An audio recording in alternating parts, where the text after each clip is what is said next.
Welcome to Astounding Stories of Space and Time.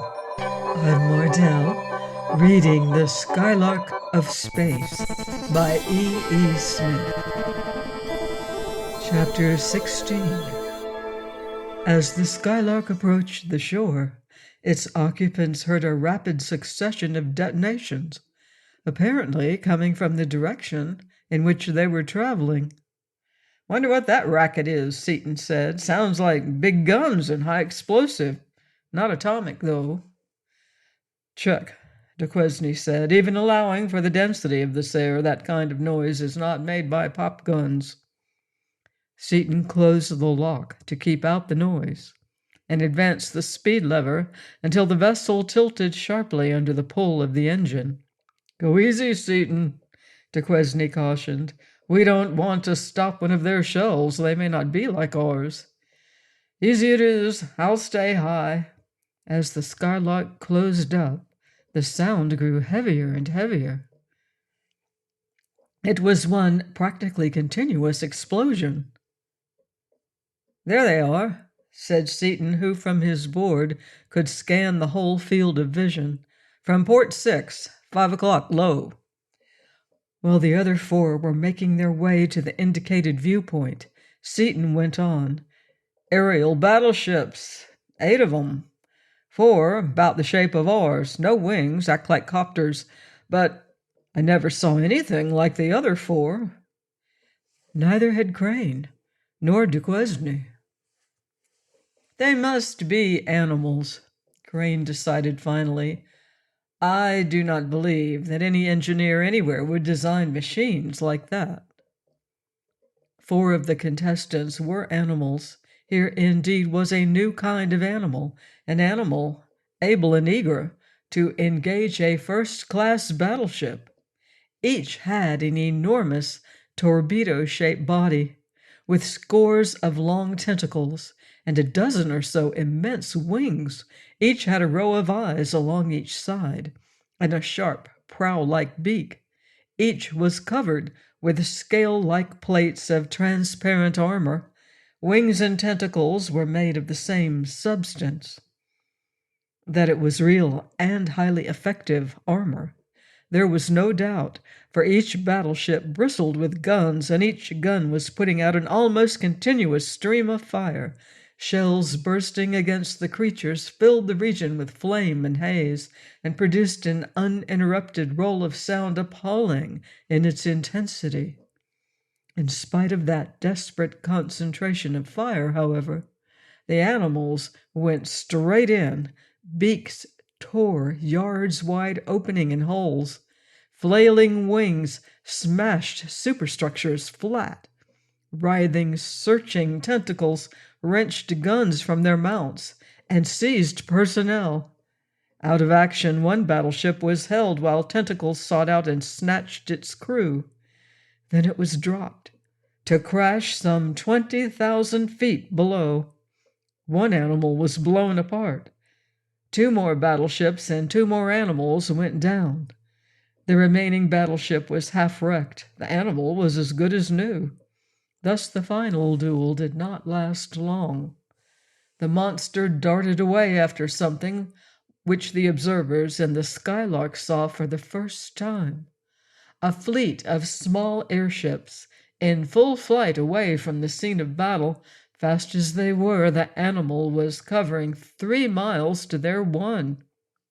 "We can't stand for anything like that," Seaton cried as he threw on power and the Skylark leaped ahead. "When I yank him away, Mart, sock him with a Mark 10. The monster seized the largest, most gaily decorated plane just as the Skylark came within sighting distance. In 4 almost simultaneous motions, Seaton focused the attractor on the huge beak of the thing, shoved on its power, pointed the engine straight up, and gave it 5 notches. There was a crash of rending metal as the monster was torn loose from its prey. Seaton hauled it straight up for 100 miles while it struggled so savagely in that invisible and incomprehensible grip that the thousands of tons of mass of the Skylark tossed and pitched like a rowboat in a storm at sea. Crane fired. There was a blare of sound that paralyzed their senses, even inside the vessel. And in the thin air of that enormous elevation, there was a furiously boiling, furiously expanding ball of what? The detonation of a Mark 10 load cannot be described. It must be seen, and even then, it cannot be understood. It can scarcely be believed. No bit large enough to be seen remained of that mass of almost indestructible armor. Seaton reversed the bar and dove straight down, catching the crippled flagship at about 5,000 feet. He focused the attractor and lowered the plane gently to the ground. The other airships, which had been clustering around their leader in near suicidal attempts at rescue, landed nearby. As the Skylark landed beside the wrecked plane, the Earthmen saw that it was surrounded by a crowd of people. Men and women identical in form and feature with themselves. They were a superbly molded race. The men were almost as big as Seaton and Duquesne. The women were noticeably taller than the two Earth women. The men wore collars of metal, numerous metallic ornaments, and heavily jeweled belts and shoulder straps, which were hung with weapons. The women were not armed, but were even more highly decorated than the men. They fairly scintillated with jewels. The natives wore no clothing, and their smooth skin shone a dark, livid, utterly strange color in the yellow, bluish-green glare of the light. Their skins were green undoubtedly, but it was no green known to Earth. The whites of their eyes were a light yellowish green. The heavy hair of the women and the close-cropped locks of the men were a very dark green, almost black, as were also their eyes. "What a color!" Seaton said wonderingly. "They're human, I guess, except for the color, but great cat, what a color!" "How much of that is pigment, and how much is due to this light is a question," said Crane. "If we were outside away from our daylight lamps, we might look like that too." "Horrors, I hope not," Dorothy exclaimed. "If I'm going to, I won't take a step out of this ship, so there." "Sure you will," Seaton said. "You'll look like a choice piece of modern art, and your hair will be jet black. Come on, give the natives a treat." "Then what color will mine be?" Margaret asked. "I'm not quite sure. Probably very dark and very beautiful green." He grinned gleefully. "My hunch is that this is going to be some visit. Wait till I get a couple of props. Shall we go? Come on, Dot." "Roger. I'll try anything once." "Margaret?" "Onward, men of Earth." Seaton opened the lock, and the five stood in the chamber, looking at the throng outside. Seaton raised both arms above his head in what he hoped was the universal sign of peaceful intent. In response, a man of Herculean build, so splendidly decorated that his harness was one gleaming mass of jewels, waved one arm and shouted a command. The crowd promptly fell back, leaving a clear space of 100 yards. The man unbuckled his harness, let everything drop, and advanced naked toward the Skylark, both arms aloft in Seaton's own gesture. Seaton started down. "No, Dick, talk to him from here," Crane advised. "Nix," Seaton said. "What he can do, I can, except undress in mixed company. He won't know that I've got a gun in my pocket, and it won't take me more than half an hour to pull it if I have to." "Go on, then. Duquesne and I will come along." "Double nix. He's alone, so I've got to be. Some of his boys are covering the field, though, so you might draw your gats and hold 'em so they show." Seaton stepped down and went to meet the stranger. When they had approached to within a few feet of each other, the stranger stopped, stood erect, flexed his left arm smartly, so that the fingertips touched his left ear, and smiled broadly, exposing clean, shining, green teeth. He spoke a meaningless jumble of sound. His voice, coming from so big a man, seemed light and thin. Seaton smiled in return and saluted as the other had done. "Hail and greetings, O high Panjandrum," Seaton said cordially, his deep voice fairly booming out in the dense, heavy air. "I get the drift. I'm glad you're peaceable. I wish I could tell you so." The native tapped himself upon the chest. "Nalbun," he said distinctly and impressively. "Nalbun," Seaton repeated, and then said in the other's tone and manner, while pointing to himself, "Seaton." "Seaton," Nalbun said, and smiled again. Again indicating himself, he said, "Domak Guk Mardonale." This was evidently a title, so Seaton had to give himself one. "Boss of the road," he said, drawing himself up with pride. Thus properly introduced to his visitor, Nalbun pointed to the crippled plain, inclined his royal head slightly in thanks or in acknowledgment of the service rendered, Seaton could not tell which, then turned to face his people with one arm upraised. He shouted an order in which Seaton could distinguish something that sounded like "Seaton Bazavirogd." Instantly, every right arm in the crowd was aloft, that of each man bearing a weapon, while the left arm snapped into that peculiar salute. A mighty cry arose as all repeated the name and title of the distinguished visitor. Seaton turned. "Bring out one of those big four-color signal rockets, Mart," he called. "We've got to acknowledge a reception like this." The party appeared, Duquesne carrying the rocket with an exaggerated deference. Seaton shrugged one shoulder, and a cigarette case appeared in his hand. Nalbun started, and in spite of his self-control glanced at it in surprise. The case flew open, and Seaton, after taking a cigarette, pointed to another. "Smoke?" he asked affably. Nalbun took one, but had no idea whatever of what to do with it. This astonishment at simple sleight of hand and ignorance of tobacco emboldened Seaton. Reaching into his mouth, he pulled out a flaming match, at which Nalbun jumped straight backward at least a foot. Then, while Nalbun and his people watched, in straining attention, Seaton lit the weed, half consumed it in two long drags, swallowed the half, regurgitated it still alight, took another puff, and swallowed the butt. "I'm good, I admit, but not that good," Seaton said to Crane. "I never laid 'em in the aisles like that before. This rocket'll tie 'em up like pretzels. Keep clear, everybody."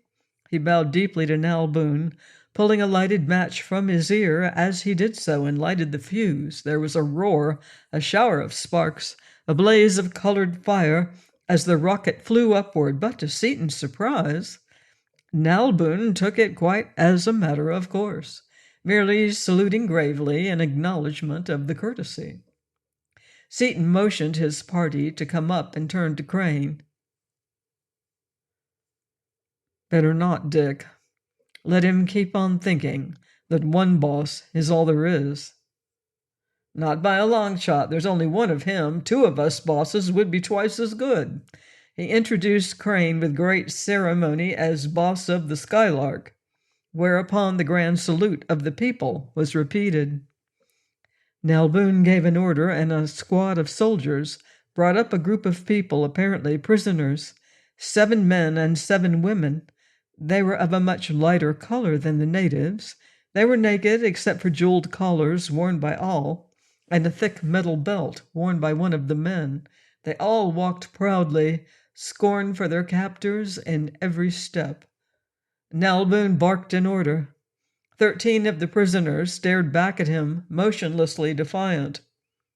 The man wearing the belt, who had been studying Seaton closely, said something, whereupon they all prostrated themselves. Nalbun waved his hand, giving the group to Seaton and Crane. They accepted the gift with due thanks, and the slaves placed themselves behind their new masters. Seaton and Crane then tried to make Nalboon understand that they wanted copper, but failed dismally. Finally, Seaton led the native into the ship, showed him the remnant of the power bar, indicating its original size, giving information as to the number desired by counting to 16 upon his fingers. Nalboon understood. Going outside, pointed upward toward the largest of the 11 suns visible, and swung his arms 4 times in a rising and setting arc. He then invited the visitors to get into his plane, but Seaton refused. They would follow, he explained, in their own vessel. As they entered the Skylark, the slaves followed. "We don't want them aboard, Dick," Dorothy protested. "There are too many of them. Not that I'm exactly scared, but—" "We've got to," Seaton decided. "We're stuck with 'em. And besides, when in Rome, you've got to be a Roman candle, you know." Nalboon's newly invested flagship led the way. The Skylark followed, a few hundred yards behind and above it. "I don't get these folks at all," Seaton said thoughtfully. "Now, they've got next century's machines, but never heard of sleight of hand. Class 9 rockets are old stuff, but matches scare them. Funny." "It is surprising enough that their physical shape is the same as ours," Crane said. "It would be altogether too much to expect that all the details of development would be parallel." The fleet approached a large city, and the visitors from Earth studied with interest this metropolis of an unknown world. The buildings were all of the same height, flat-topped, arranged in random squares, rectangles, and triangles. There were no streets, the spaces between the buildings being park-like areas. All traffic was in the air. Flying vehicles darted in all directions.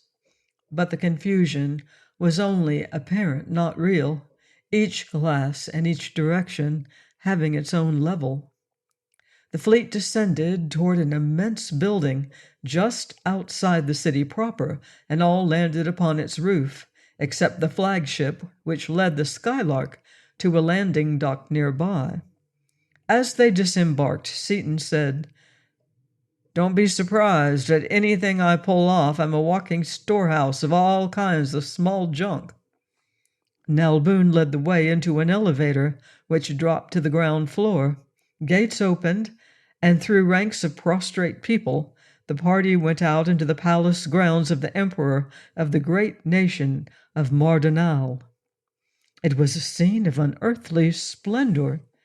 Every shade of their peculiar spectrum was there in solid, liquid, and gas. Trees were of all colors, as were grasses and flowers along the walks. Fountains played streams of various and constantly changing hues. The air was tinted and perfumed, swirling through metal arches in billows of ever-varying colors and scents. Colors and combinations of colors, impossible to describe, were upon every hand fantastically beautiful in that strong, steady, peculiar light. "Isn't this gorgeous, Dick?" Dorothy whispered. "But I wish I had a mirror. You look simply awful. What kind of a scarecrow am I?" "You've been under a mercury arc? Like that, only worse. Your hair isn't as black as I thought it would be. And there's some funny green in it. Your lips, though, are really black, and your teeth are green." "Stop it! Green teeth and black lips? That's enough. I don't want a mirror." Nalboon led the way into the palace proper, and into a dining hall where a table was ready. This room had many windows, each of which was festooned with sparkling, scintillating gems. The walls were hung with a cloth resembling spun glass or nylon, which fell to the floor in shimmering waves of color. There was no woodwork whatever. Doors, panels, tables, chairs were made of metal. A closer inspection of one of the tapestries showed that it too was of metal, its threads numbering thousands to the inch. of vivid but harmonious colors, of a strange and intricate design. It seemed to writhe as its colors changed with every variation in the color of light. Oh, isn't that stuff just too perfectly gorgeous? Dorothy breathed. I'd give anything for a dress made out of it. Order noted, Seaton said. I'll pick up 10 yards of it when we get the copper. We'd better watch the chow pretty close, Seaton, Duquesne said, as Nalboon waved them to the table. You chipped it, copper, arsenic, and so forth. Very little here we can eat much of, I'd say. The girls and I will wait for you two chemists to approve each dish then, Crane said. The guests sat down, the light-skinned slaves standing behind them, and servants brought in heaping trays of food. There were joints and cuts of many kinds of meat, birds and fish, raw and cooked in various ways, green, pink, brown, purple, black, and near-white vegetables and fruits. Slaves handed the diners peculiar instruments, knives with razor edges, needle-pointed stilettos, and wide, flexible spatulas, which evidently were to serve as both forks and spoons. I simply can't eat with these things, Dorothy exclaimed. That's where my lumberjack training comes in handy, Seaton grinned. I can eat with a spatula 4 times as fast as you can with a fork. But we'll fix that. Reaching out, apparently into the girl's hair, he brought out forks and spoons, much to the surprise of the natives. Duquesne and Seaton waved away most of their preferred foods without discussion. Then, tasting cautiously and discussing fully, they approved a few of the others. The approval, however, was very strictly limited. These probably won't poison us too much, Duquesne said, pointing out the selected few. That is, if we don't eat much now and don't eat any of it again too soon. I don't like this one little bit, Seaton. You and me both, Seaton agreed. I don't think there'll be any next time. Nalboon took a bowl full of blue crystals, sprinkled his food liberally with the substance, and passed the bowl to Seaton. Copper sulfate, Seaton said. Good thing they put it on at the table instead of the kitchen, or we couldn't eat a bite of anything. Seaton, returning the bowl, reached behind him and came up with a pair of salt and pepper shakers, which, after seasoning his own food with them, he passed to his host. Nalboon tasted the pepper cautiously, then smiled in delight and half emptied the shaker onto his plate. He then sprinkled a few grains of salt into his palm, studied them closely, with growing amazement, and after a few rapid sentences, poured them into a dish held by an officer who had sprung to his side. The officer also studied the few small crystals, then carefully washed Nalboon's hand. Nalboon turned to Seaton, plainly asking for the salt cellar. Sure, my ripe and old. In the same mysterious way, he produced another set, which he handed to Crane. The meal progressed merrily, with much sign language conversation between the two parties, a little of which was understood. It was evident that Nalboon, usually stern and reticent, was in an unusually pleasant and jovial mood. After the meal, Nalboon bade them a courteous farewell, and they were escorted to a suite of 5 connecting rooms by the royal usher and a company of soldiers, who mounted guard outside the suite. Gathered in one room, they discussed sleeping arrangements. The girls insisted that they would sleep together, and that the men should occupy the rooms on either side. As the girls turned away, 4 slaves followed. I don't want these people, and I can't make them go away, she protested again. Can't you do something, Dick? I don't think so. I think we're stuck with them as long as we're here. Don't you think so, Mart? Yes, and from what I have seen of this culture, I infer that they will be executed if we discard them. Huh? How to? Could be. We'll keep 'em then, Dot. Oh, of course, in that case. Well, you keep the men and we'll take the women. He turned to Crane, saying under his breath, "They don't want us sleeping in the same room with any of these gorgeous gals, huh? I wonder why." Seaton waved all the women into the girls' room, but they hung back. One of them ran up to the man wearing the belt and spoke rapidly as she threw her arms around his neck in a perfectly human gesture. He shook his head, pointing toward Seaton several times as he reassured her. He then led her tenderly into the girls' room, and the other women followed. Crane and Duquesne having gone to their rooms with their attendants, the man with the belt started to help Seaton take off his clothes.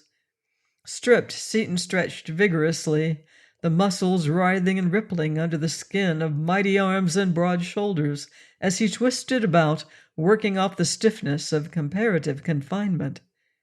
The slaves stared in amazement at the display of musculature and talked rapidly among themselves as they gathered up Seaton's discarded clothing.